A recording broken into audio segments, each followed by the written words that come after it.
Hello students, welcome to the Rohit sir English YouTube channel. आपका बहुत बहुत स्वागत है बच्चों चैनल पर। तो लास्ट वीडियो में आपने बहुत ज़्यादा प्यार दिया, बहुत ज़्यादा कमेंट्स करे, लाइक किया वीडियो को, तो इसका बहुत बहुत तहे दिल से धन्यवाद बच्चों। ठीक है, तो मैं सबसे पहले मैं आपको ध्यान लगाना चाहूँगा आपका कि एक टेलीग्राम हमने चैनल बनाया है HSSC ग्रुप डी वेटिंग, जिसका डिस्क्रिप्शन में लिंक है, कमेंट में भी लिंक है, वो ज्वाइन कर लो। उसमें रणनीति हम बनाते रहते हैं, कैसे आगे स्टेप लेने हैं। और सबसे पहले मैं फिर से धन्यवाद देना चाहूँगा चेयरमैन साहब का, हमारे मुख्यमंत्री नायब सिंह सैनी का, जिन्होंने बच्चों को एक दिशा प्रदान कर दी है पढ़ाई के लिए। क्यों कर दी है? देखो, अब बच्चे पूरी तरह से पढ़ने में लग गए हैं। मेरे पास कल 3 बच्चे आए एडमिशन के लिए। मैंने उनसे पूछा, हाँ जी बताओ कहाँ से हो? बोले सर गुड़गांव से, अभी नौकरी छोड़ के आए हैं हम कल परसों ही, क्योंकि हमारे गाँव के कुछ बच्चे लगे हैं तो उन्हें देख के हम मोटिवेट हुए हैं। ठीक है, तो हमारा घर का खर्चा बड़ा मुश्किल से चलता है। मैंने कहा फिर कैसे चलाओगे, नौकरी छोड़ दिया आपने? कह रहे हैं हम सर करेंगे, हम 5-6 महीने तो हम करेंगे।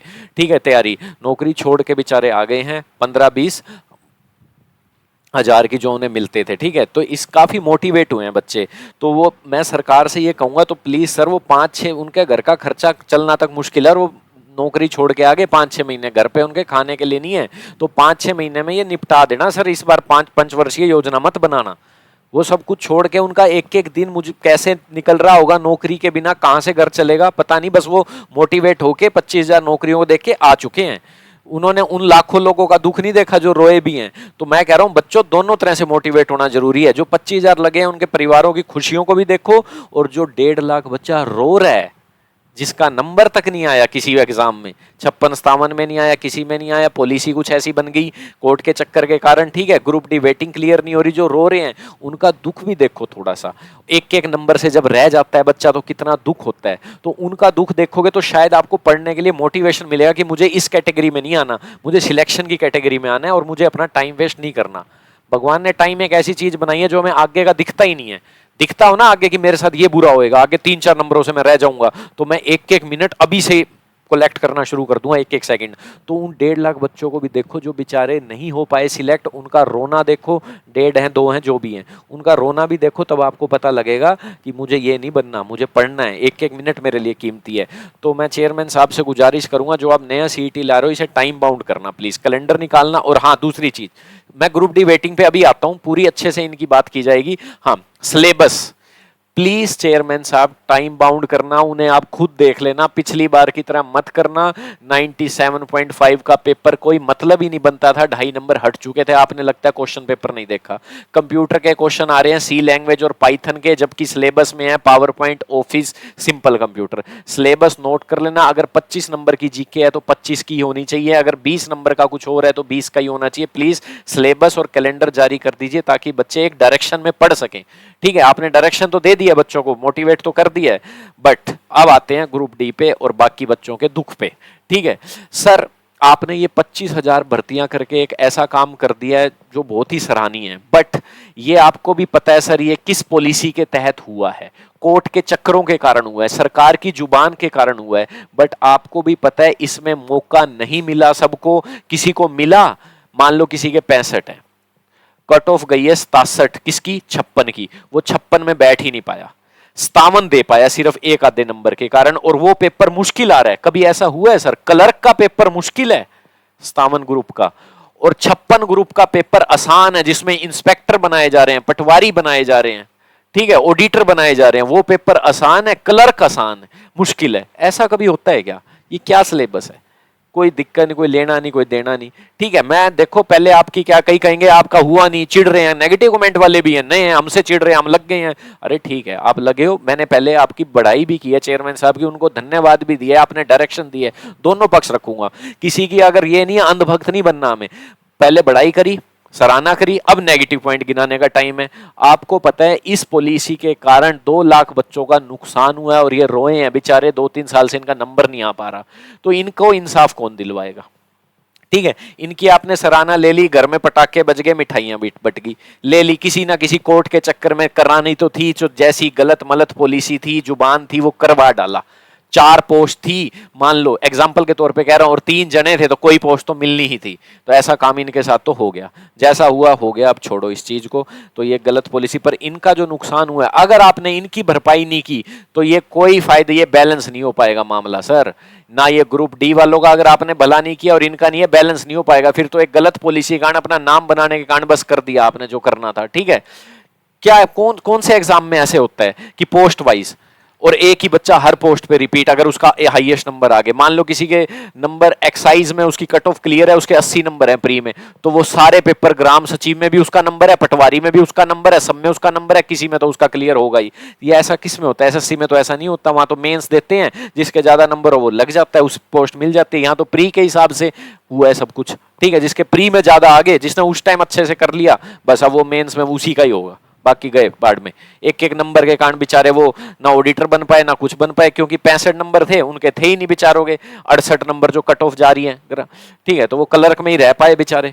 ठीक है, और वो मुश्किल पेपर आ रहा है इंस्पेक्टर बनाने से भी। तो ये गलत पॉलिसी हुई है, और मैं उन बच्चों से कहूंगा आपको चिढ़ने की जरूरत नहीं है, आप नौकरी लग गए हो तो। बीजेपी जो सरकार आई है, क्या आपके 25,000 लोगों ने जो वोट दिए उसी से आई है?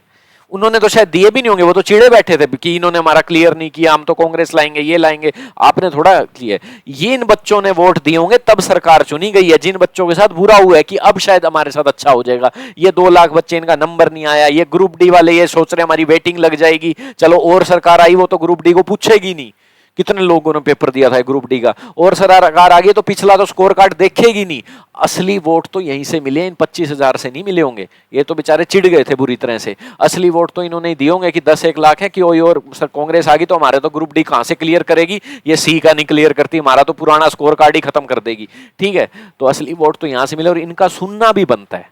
क्यों बनता है? क्योंकि ये जेन्युइन है। जेन्युइन बच्चे कैसे हैं ये आज बताता हूं। इस पेपर में, ग्रुप डी के पेपर में, एनटीए ने पेपर लिया था पिछले साल अक्टूबर में, और पूरे के पूरे सिलेबस के अकॉर्डिंग पेपर लिया गया। पहला तो कोई उल्टा सीधा तुक्के से नौकरी लेने वाले बच्चे नहीं कहलाएंगे ये इनकी तरह कि कंप्यूटर में कुछ भी आ रहा है जिसने क्लियर। ऐसा लगता है कई बार पेपर लीक है कि भाई मुश्किल है, मजाक में, इसे सीरियस ना लेना, मजाक में बोल रहा हूं। जैसे कि मतलब ऐसा क्वेश्चन डाल देते हैं, पढ़ने वालों को तो आएगा नहीं, जिसके पास पहले से पेपर आ गया वो कर जाएगा बस। ऐसे क्वेश्चन कौन डालता है? जिसका दिन अच्छा हो वो बी सी क्लिक कर देगा, वो हो जाएगा। भाई सिलेबस बाउंड। मैं 2019 से चेक कर, 2019 में एक बार क्लर्क का पेपर हुआ था, वो यूपीएससी लेवल का हो रहा है, केमिस्ट्री यूपीएससी लेवल की, मैथ में लोग पूछे जा रहे हैं, इंटीग्रेशन, डिफरेंशिएशन, मैट्रिक्स, सिलेबस में आ रहा है कुछ और, time and work percentage, syllabus bound कर लो। इसका तो मतलब ये है जिसका उस दिन अच्छा हो, ABCD, वो नौकरी लेगा, और जो जेन्युइन पढ़ेगा वो नहीं लेगा।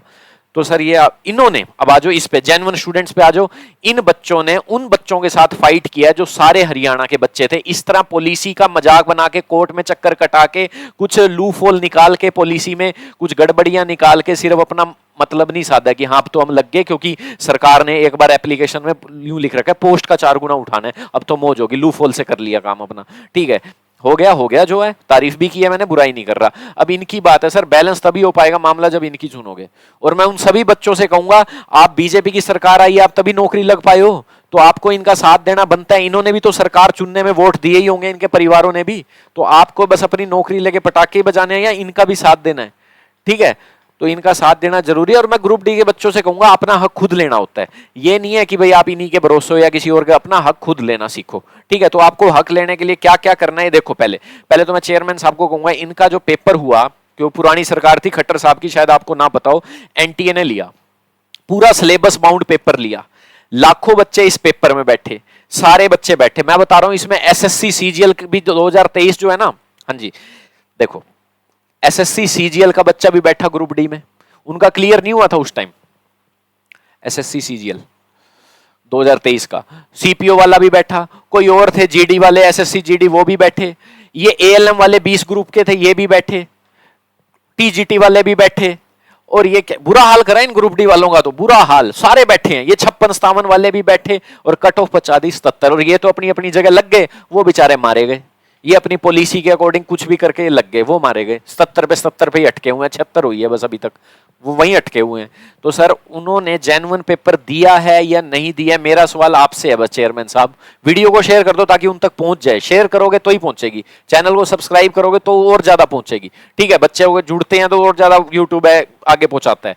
ठीक है, तो यूं बताओ इन्होंने जेन्युइन पेपर दिया है या नहीं दिया है ग्रुप डी वालों ने, बस ये बता दो आप चेयरमैन साहब। जेन्युइन दिया है, सिलेबस के अकॉर्डिंग दिया है, सब बच्चों से फाइट करके दिया है, या पॉलिसी की लूफोल का मजाक उड़ा के दिया है 4 गुना का, सबके साथ दिया है? तो इनका इंसाफ पहले होना बनता है या फिर उनका इंसाफ पहले होना बनता था?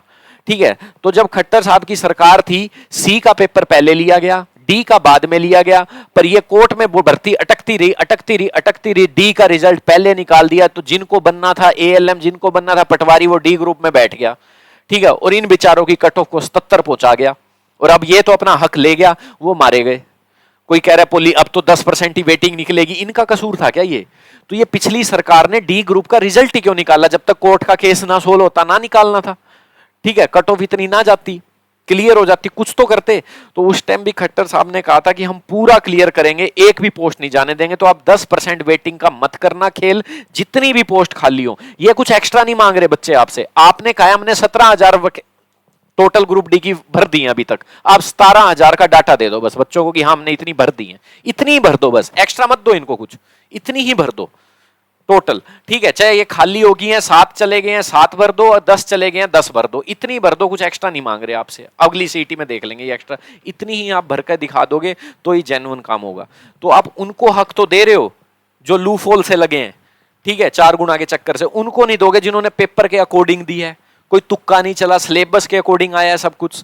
ठीक है, कोई ये नहीं है कि ABCD मार दिया, क्वेश्चन आता है या नहीं आता, सिलेबस से उल्टी सीधी चीजें, बिल्कुल सिलेबस के अकॉर्डिंग एनटीए ने पेपर लिया था, सभी बच्चों से इन्होंने फाइट की है। अब वो सब बच्चे निकल गए SSC वगैरह के, कट ऑफ बच चढ़ा के चले गए। तो देखो सर, आपको ही पता है उस टाइम क्या होना था, सी का पहले आना था रिजल्ट और डी का बाद में आना था, ताकि बच्चे छट जाते और फिर डी का पेपर ही ना देने जाते, कहीं क्या पता। पर सी का रिजल्ट निकला नहीं, 20 ग्रुप का निकला नहीं, वो डी में भी बैठ गए जाके, और कट ऑफ इतनी चढ़ा गए, क्योंकि वो पहले से तैयारी कर रहे हैं 4-4 साल 5-5 साल से, इतनी कट ऑफ चढ़ा गए, 77-81 ऐसा काम कर गए। तो देखो ये हुआ है इनके साथ गलत। अब मानता हूं रूल हैं, कुछ वेटिंग के रूल हैं, 10% के रूल हैं, रूल बदले भी जा सकते हैं। जब इनके साथ नाइंसाफी हुई है तो रूल नहीं बदलोगे आप? हुई है कि नहीं हुई है नाइंसाफी? सी ग्रुप का क्यों पहले निकल गया सब कुछ, क्यों कोर्ट में ये भर्ती हुई और डी ग्रुप में सारों को आना पड़ा? ठीक है, जबकि ये होता है कि बड़ी पोस्ट का पहले क्लियर कर दो, फिर छोटी मोटी पोस्ट क्लियर करनी चाहिए, ये होना था ना। तो हुई है नाइंसाफी, तो आप भी थोड़ी अमेंडमेंट करो। तो ठीक है सर, आपको दुआएं मिल रही हैं, आपने 25,000 लोगों को लगा दिया, परिवारों को, तो उनका रोना भी तो दिखेगा आपको, उनका रोना भी तो मिल ही रहा होगा किसी ना किसी को, जो रो रहे हैं, जिनका नंबर ही नहीं आया बेचारों का। इतनी तैयारी करी उन्होंने, एक एक नंबर के कारण ना 56 दे पाए, ना 57 दे पाए, ना डी ग्रुप की वेटिंग क्लियर हो पा रही। उनका जब आप ठीक कर दोगे, चाहे नया सीटी लेके और ये डी ग्रुप वेटिंग क्लियर करके, तब आपको असली वाहवाही मिलेगी सर। ये तो पॉलिसी का उल्टा सीधा हेर फेर हुआ है, आपको भी पता है। पहले मैंने आपकी तारीफ की है कि आपने दिशा भी दी है बच्चों को ये क्लियर करके, सिर्फ बुराई नहीं कर रहा मैं, क्रिटिसिज्म उन चीज़ों का जो गलत है। तो जो बच्चे देखो सर अब आ गए हैं, नौकरियां छोड़ के तैयारी में लग गए हैं, तो टाइम बाउंड पेपर ले लेना, सिलेबस बाउंड पेपर लेना, कैलेंडर निकाल देना, 6 महीने में क्लियर है तो कर देना सब कुछ, ठीक है। और जिन इनकी वेटिंग निकालो सर, कुछ भी करो, इनकी वेटिंग क्लियर करो। ये शिकार हुए हैं राजनीति का, तो आपको बनता है सर, क्योंकि सी का पहले कर दिया, डी बाद में आया, ठीक है, और वो कट ऑफ चढ़ा दी। और बट अगर ये कोर्ट में ना फंसती भर्ती तो ऐसा होता ही ना, सी क्लियर हो जाता है और डी की कट ऑफ थोड़ी नीचे ऑलरेडी हो जाती, वो डी में बैठते ही ना बच्चे।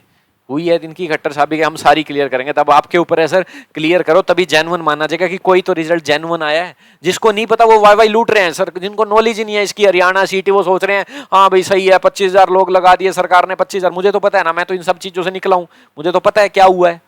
ठीक है, हुआ क्या है, इनके साथ नाइंसाफी हुई और वो पॉलिसी का लूफहोल ढूंढ के लग गए हैं 4 गुना के चक्कर में। 53 cut off, 59 cut off JE की जा रही है, ये कोई कट ऑफ होती है? उन्हें पता लगना तो है ही, चाहे खाली भी शीट छोड़ाएं, क्योंकि 4 गुना में हम ही है, हम है, हर पोस्ट पे हम है, टॉपर तो प्री का देंगे, ठीक है। तो सर डी ग्रुप ने जेन्युइन है, बस यही बताना है मुझे, डी ग्रुप के बच्चे जेन्युइन स्टूडेंट्स हैं, पेपर लिया है इन्होंने, सब लाखों लोगों के साथ कंपटीशन किया है, 4 गुना में नहीं किया, सिर्फ कंपटीशन सबके साथ बैठ के किया इन्होंने, सिलेबस के अकॉर्डिंग किया इन्होंने, तुक्के वाला सिलेबस नहीं किया, ABCD नहीं किया, बिल्कुल पहली बार कोई डी ग्रुप का पेपर था तो सिलेबस के अकॉर्डिंग आया। HSSC में और मैंने कभी सिलेबस के अकॉर्डिंग देखा ही नहीं, एक सी प्री के अलावा। कभी कुछ पूछ रहे हैं, कभी कंप्यूटर पूछ रहे हैं, मैथ में लोग पूछ रहे हैं, सिलेबस में टाइम एंड वर्क है, परसेंटेज है, पूछ रहे हैं कुछ में। ठीक है सर, चलो थैंक यू आपका। ये सुन लेना इनकी ग्रुप डी की पुकार। मैं कमेंट देखता हूँ आप अभी इसको इग्नोर ही कर रहे हैं, क्योंकि आपके और पोस्ट तो आती हैं फॉर्म भरने की, कौन कौन नौकरी लग गया। डी ग्रुप को अभी इग्नोर किया जा रहा है, शायद आप बिजी हैं सी ग्रुप के बच्चों को अभी ज्वाइनिंग करवाने में। पर सर दिवाली से पहले इनका करा दोगे काम तो ये भी बेचारे दुआएं दे देंगे आपको असली। ठीक है, 3-4 नंबर इनका हो जाएगा ऊपर नीचे तो कुछ का घर बन जाएगा कि हाँ भाई ठीक है जेन्युइन थे हम, लग गए, पॉलिसी की मार थी हमारे को वो मिल गई। बस 17,000 क्लियर कर दो, आपने जो दिखाया है कि हमने इतनी पोस्ट की है और नहीं मांग रहे एक्स्ट्रा आपसे, ये क्लियर करके दिखा दो, एक्स्ट्रा कुछ नहीं है। 17,000 आपने कहा हमने भरी है, वो भर के दिखा दो बस, कैसे मर्जी छोड़ के गए हैं तो भर दो। चलिए सर थैंक यू। तो बच्चों वीडियो को शेयर कर देना और ये टेलीग्राम ग्रुप ज्वाइन कर लें जिसमें रणनीति बनाते हैं। और हाँ, कुछ बच्चे चेयरमैन साहब से मिलने जा रहे हैं कल, ठीक है, जिसमें वो यस नो पोर्टल की बात करेंगे और देखते हैं चेयरमैन साहब का कल क्या रिस्पॉन्स है। 4-5 जनों की टीम जाएगी कल पंचकुला, ठीक है वो। और आप अपनी लेवल पे क्या कर सकते हैं, अपने लेवल पे आप जो भी एचएसएससी के स्टेक होल्डर हैं, जो भी जुड़े हुए हैं, उनके वहां पे कमेंट कर सकते हैं, ग्रुप डी वेटिंग क्लियर करो, 17,000 वैकेंसी पूरी करो, जो आप बोल रहे हो 17,000 तो पूरी करो, झूठ मत दिखाओ, कुछ भी कमेंट कर सकते हैं, ठीक है ऐसे। और अपने एमएलए को दे सकते हैं, एक मैं लेटर वो भेज दूंगा आपको एप्लीकेशन ग्रुप टेलीग्राम चैनल पे, वही उसमें अपना नाम चेंज करके एक सीएम विंडो दे दो। जो कोर्ट में एक सीएम विंडो होती है वहां बहुत सुनी जाती है, जब तक वो फैसला नहीं हो जाता ना, सीएम विंडो रखते हैं उसको, बात को करते हैं वो फैसला। एमएलए को दे सकते हो, कोई आपका बीजेपी का एमएलए का आसपास, तो हमारा काम कराओ जी, हमने चुना है आपको, ठीक है। तो सर जेन्युइन लोगों की तो सुननी चाहिए ना, लूफ होल वालों की सुनी है कोई नहीं, ठीक है जेन्युइन की भी तो सुनो। उन्हें भी लूफ होल क्यों कहना है, हमने वो भी बेचारे पढ़ ही रहे थे, बस ठीक है बस लग गए, कोई दिक्कत नहीं है, उन्हें क्या लेना था लूफ होल से। जिन्होंने कुछ लोगों ने फायदा उठाया उठा लिया, ठीक है, मैं किसी की बुराई नहीं कर रहा, बस ये कह रहा हूं ये भी हकदार हैं और उनसे ज्यादा हैं, क्योंकि ये तो असली कंपटीशन में लड़े हैं, ठीक है ना सर। थैंक यू आपका बहुत बहुत धन्यवाद बच्चों, ठीक है चलो चैनल को सब्सक्राइब कर लेना, वीडियो को शेयर कर देना ताकि ये पहुंच जाए सब तक जो भी स्टेक होल्डर हैं एचएसएससी के। Thank you.